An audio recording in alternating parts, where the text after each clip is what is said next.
This is an art studio where artists meet and work. Depending on what art studio they are in, it's rented.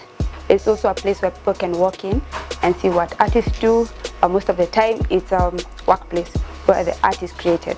Hi, my name is Esther Wanjiru Mwangi, but I go by the name Brown Girl S. Yeah, on Instagram and sometimes when I sign my pieces. Esther is a happy-go-lucky girl who loves beauty, simplicity, and humor.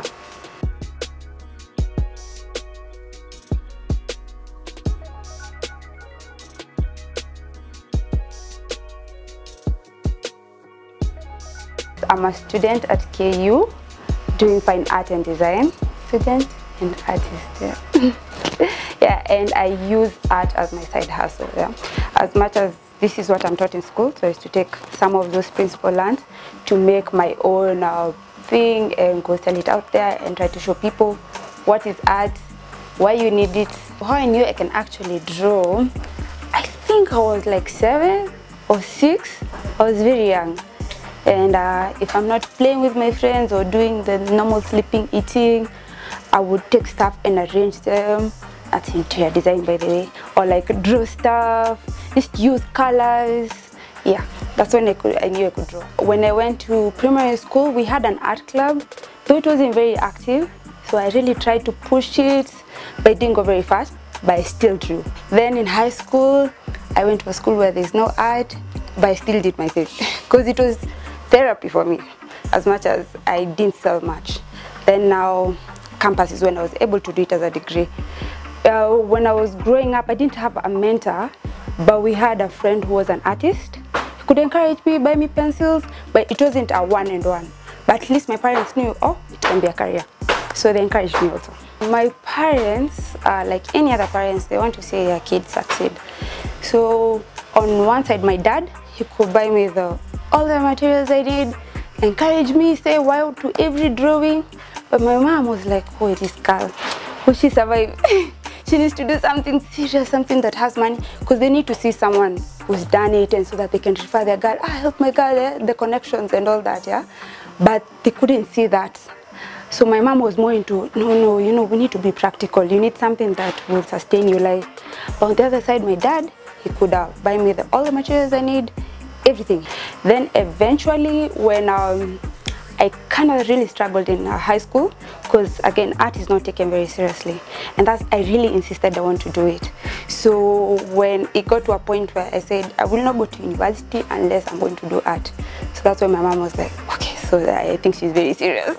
So I think they gave it a benefit of doubt.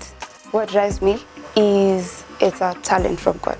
I have to keep reminding myself that it's a talent. It's something. It's not like, it's the way maybe you can write, someone can write, but it's not what they do professionally. It maybe like a hobby. So this one, it's there. It's like the 90% in me.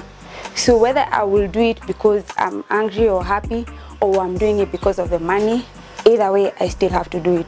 So the inspiration is what would inspire every other person to wake up and do what you're doing. Of course, at the end of it, maybe at the end, money.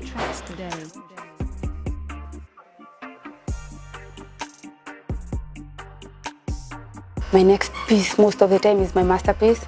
There is what I've done and I really love, but I feel like the next one becomes better, and I'm like, so this is a good one now.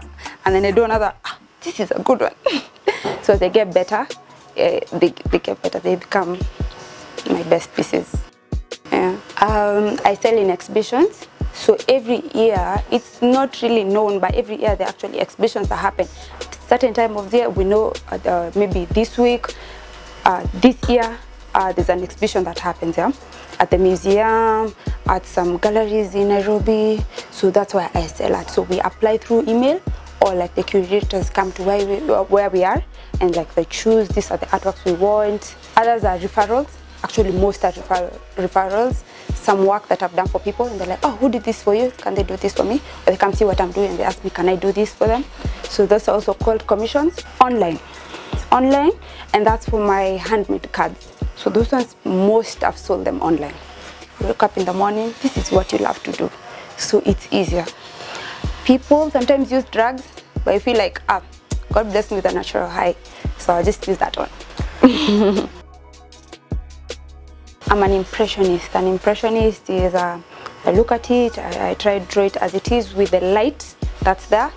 So sometimes you can see it's a tree, but maybe the way the colors I've used are a bit maybe exaggerated. You start. If you never start, you will never start. If you wait for everything to come in order for you to start, it may take a long time, and we're not growing any younger. We have so much already that you have hands, you have yourself. You can start. I plan to pursue this. I don't know where it will go to, but I plan to do this after campus.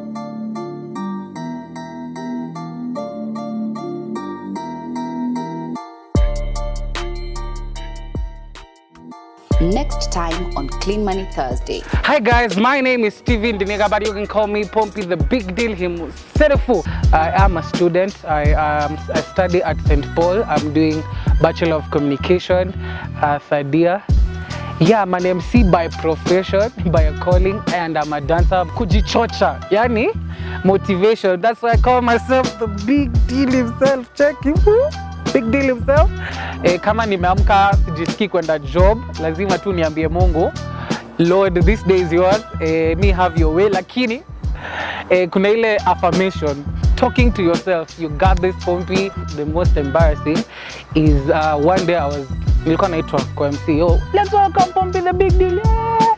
So nikiwalk to hey boss.